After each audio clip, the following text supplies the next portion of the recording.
Bengali blog চ্যানেলে সবাইকে স্বাগতম।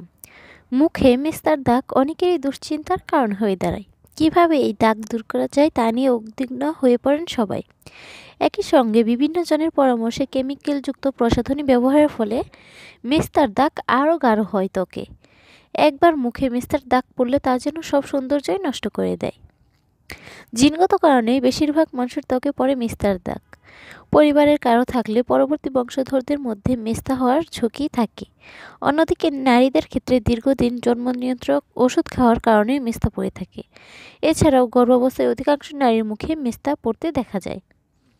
আরও একটি গুরুত্বপূর্ণ কারণ হলো সানস্ক্রিন ব্যতীত সূর্যের আলোর সংস্পর্শে আসা।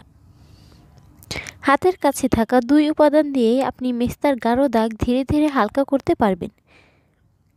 সবার রান্নাঘরেই হলুদ থাকে। এই উপাদানটি সবাই রান্নায় ব্যবহার করেন, এমনকি রূপচর্চাতেও যুগ যুগ ধরে ব্যবহৃত হয়ে আসছে এই হলুদ।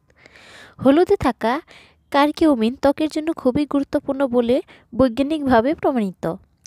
কারকিউমিনে ইউভি প্রতিরক্ষামূলক গুণাবলী থাকে। এর একটি হলো অ্যান্টিঅক্সিডেন্ট ও অন্যটি অ্যান্টি-মুটাগেন।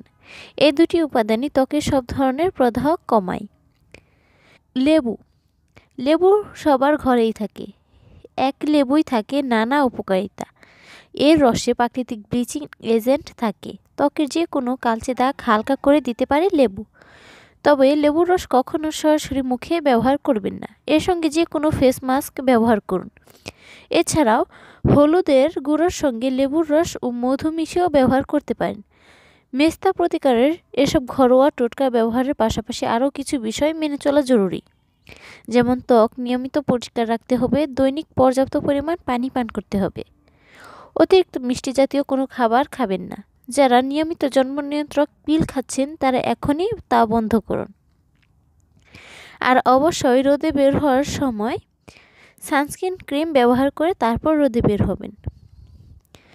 এভাবে এই নিয়মগুলো যদি পালন করেন আর যদি এই লেবু আর হলুদ যদি ব্যবহার করতে পারেন, তাহলে ধীরে ধীরে আপনার মেস্তার দাগ দূর হয়ে যাবে।